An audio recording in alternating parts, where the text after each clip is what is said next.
Hello, everyone, and welcome to the Outliers YouTube channel and podcast series and our program, Get to Know. I'm your host, DP Lyle, and I'm here with my partner in crime, Kathleen Antrim. Hey, Doug, it's great to be here. We've got a fabulous interview for you today, and we're going to change the flavor a bit. We have Jose Bogran. He's from Honduras, and he writes in English and Spanish.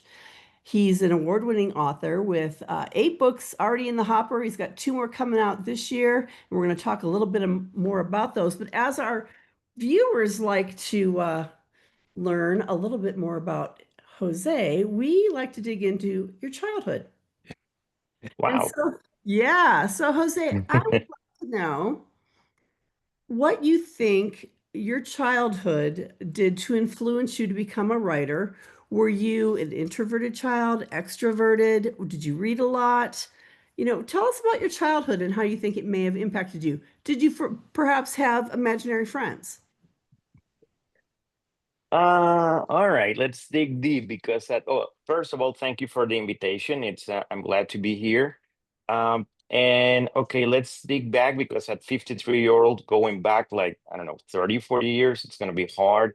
But I always say that my first piece of fiction was one time that I skipped school. I was like in 8th grade, more or less. And the next day, the teachers told me that I had to bring a reading note by my mother. And I didn't want to tell my mother that I had skipped school, so I forged that piece of paper and I delivered it. So you started And as a forger. yes, actually, it was very hard because my mother, has very beautiful penmanship. So, and I should have been a doctor. I mean, if you see my handwriting, you think I would be a doctor. And so it was like very difficult to forge that signature, but it passed the test of the teachers. They didn't say anything. She didn't know this until the first book launch that party that I did when I came clean and confessed that story. But no imaginary friends. I did play. I did read a lot in my teens, not before that. Before that, it was all TV, Star Wars, Star Trek, uh, plays, stuff like that. But I started thinking to become a writer. I didn't want to become a writer per se. I wanted to tell stories. I was basically introvert, but I knew that if I told stories, people would like pay attention and I would be like the center of attention. So I started telling stories, not and then writing was like the next following extension.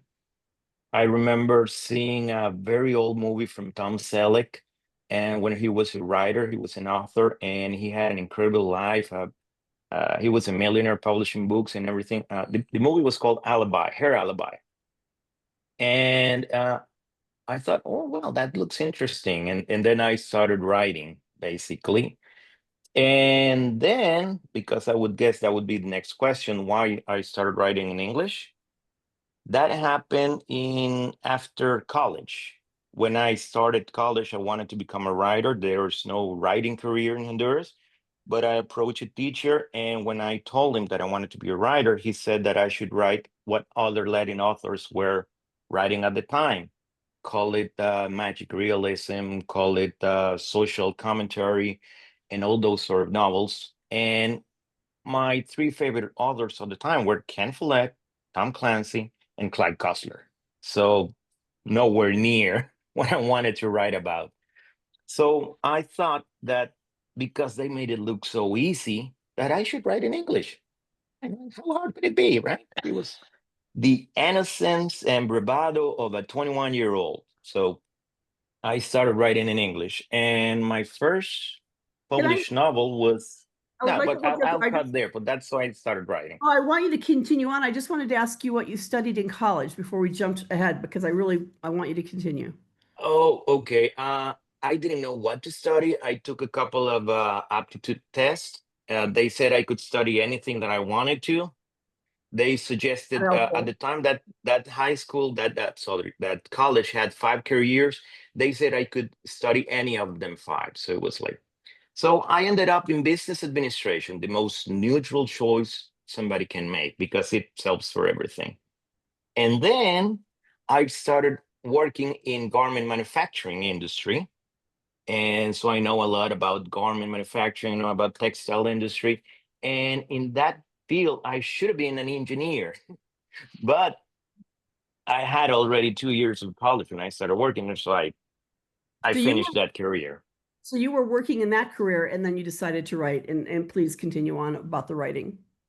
Yeah, no, that's so I started writing, but more as a hobby. I just wanted to tell stories. And the first book I wrote, the first story was I used to joke that I was in my Clive Cussler phase because it was an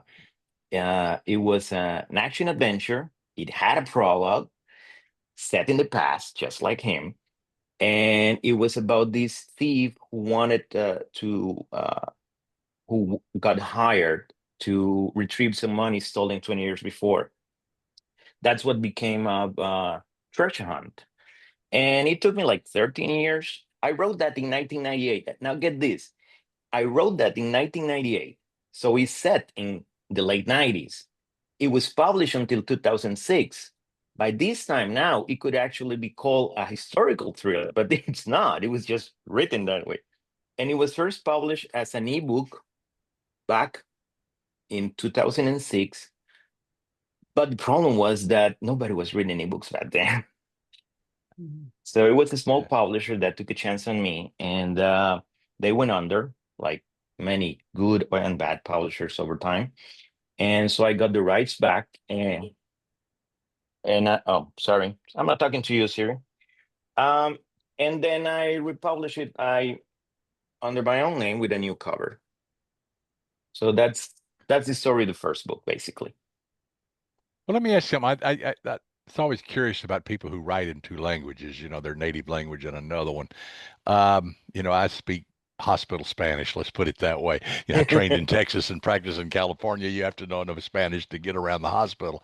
Um, what when you're writing, are you writing English? Are you thinking in English? Are you thinking in Spanish and making the translations on the fly?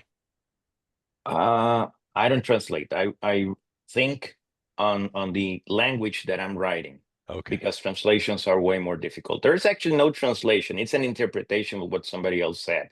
Yeah. So I'm a professional translator also as a side hustle, but I write under my own language. I got so involved in English, but because I was working in government manufacturing, you have to understand that I used to work 10, 12 hours a day in English. So it was even though I was here in San Pedro Sula, Honduras, it was a full immersion English training.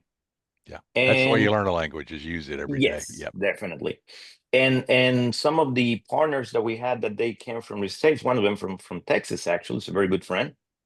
They gifted me because they knew I wanted to I like to read. They brought me a whole bunch of paperbacks that they had from way back then. It was like all the Clive Cussler, all the Ken Follett's, and from the late 70s. So in the 90s, I was reading a lot of books from the 70s and 80s. So I was reading all the original Clive Cusslers, all the original Ken Follett's, all the Tom Clancy's, and all that. And so I got inspired by them. Now you So have two new books coming out. Tell us about those. yes, the first one is in Spanish that I wrote, I don't know, like 10, 12 years ago. And it's about a pirate in training. It's called Noble Esclavo Pirata, Noble Slave Pirate. It's about a family who comes from Spain with a secret letter. This is important for the next book. They have a secret letter addressed to the Viceroy of Mexico, but they're attacked in transit by Blackbeard. So this guy is a kid, and he's sold as a slave, and he serves as a slave for like 10 years in the Bahamas. And then later he escapes and becomes a pirate in training. He's adopted by a pirate cruise, and he's so this is his story. And actually, the title tells the whole story, actually: novel, slave, and pirate. But it's Pirate's Legend, book number one. And it's a young adult book. I'm trying to promote this in schools and in high schools, mostly here in Honduras, to incentivize the reading for pleasure. Because right now, what we have is reading at high school, at least, because they have to. They are forced to read this book and that book. And sometimes, or most of the times, at least in Honduras, they're assigned books that are way too mature for their reading age. And they think that reading is a chore. So my argument is that no, reading it shouldn't be a chore. It should be entertainment. It should be fun. And just like you can browse different genres in Netflix, on Netflix, you can do it in books. So here you have thrillers, here you have romance, here you have murder mysteries, and you can choose whatever you want. Pick your flavor. So we got together with a small publisher from the capital city in Tegucigalpa. And next year, the school year in Honduras starts from February to November. So on February, we're going to go heavy on schools to promote it, and hopefully that would be Cool. good for them to motivate reading. That's exciting. And so what's the second book that you're coming out The with? second book, it's an anthology. Now this one is in English. It's called Land Tracks, and it's to let me read this straight because I don't want to mess it up. Actually, remember the wildfires in California last year? Oh, yes. So Margot Kimber, she knew about this and she promoted an anthology. And she got in touch with a whole bunch of authors, 20 of us, and we donated a story, each one of us, about crime. It was a crime collection story, and it's going to be released on November 15. And all the funds will be to the, let me say this straight. Would that be it? Yeah, Oh, it that's will be donated. Yes. There we go. fantastic. I love this So this cover. It's great. yes. So again, we're not making a penny on this. It will be all donated to the funds, to the recovery funds of the wildfires last year. So That's Cool. it's crime for a good cause, you might say. I like that. So what's your process? Like, how do you start a book? Are you a pantser? Are you an outliner? A little bit of both. I used to be, or I'm mostly a plotter. I like to plot. I like to write. Like I have my system. I have a Excel sheet where I put all the character, all the well, first of the characters, but I have all the chapters and then this chapter descriptions and the points of view and the word count. So I'm monitoring how the book is coming along. And so I wrote like, I don't know, 6, 7 books like that. And that was the system that worked. But this is the funny story. My agent is Paula Munir. She actually wrote a book about plotting, We know but Paula. She's great. Yeah. I loved her. So when I sent one of my books to her, she said, "You know what? You should write something about a book based in Honduras." So she didn't like the book that I sent. So we put it aside and started working on a new one. And that one, because of the kind of story that it was, I pants it, believe it or not. And so when I submitted that book a year later, she signed me on the spot. So the fun part is that an agent who's a plotter, write books and plotter, sign an agent for a book he wrote pantsing when he's actually a plotter as well. So so you never know. I guess it was a more personal story. It was narrated in first person point of view. It was a very different kind of story. So yes, that one was pants. So I can for short stories that I also write, they are mostly pants. I have a basic idea. I know where I'm going with it, and I sit and write. But for novels, I usually like to plot everything ahead, take the time to plant the red herrings, the little cues, the little things that they will be rewarded, because I like I'm a big fan of trivia bits, and I like to plant trivia bits that people might find interesting on the second or third time that they read the book. So do you have a system as far as time management? Do you write a certain time each day, or you just kind of do it when you feel like it? I kind of write it when I feel enough guilt that I think that I should be doing that instead of something else. Uh, my mother, she's a journalist. She worked for paper for many years, and now that she's retired, she decided to write. So I've become her editor, and she's publishing right now one book per year. So she's putting me to shame, actually, I have to say, because I even though my books are longer or anything, but it takes me about a year and a half to finish one book, and they get published because of the publishing world that we live in. I publish a book like every 5 years or so, or every 4 years or so. But she's putting me to shame with one book per year. She's self-publishing and she's doing great. Good for her. Yeah, Yes. that's wonderful. So- Well, Jose, how can our viewers learn more about you and where can they get your books? Well, they can. There are most of them. Yeah, all of them are on the as ebooks and paperbacks, and mostly I don't want to say any names, but all of the major selling houses. Um, and they can find them online. If you don't know where, you can also go to my website, www.jhbogran.com, and you can find direct links there. Fantastic. Well, you are a fun interview. So glad you came on today. Thank you so very, very much. And I want to ask our viewers to please click the thumbs up. It helps get the interviews out. And if you're enjoying what you're seeing on these interviews, please subscribe. It's free to you. You just click the button, done deal.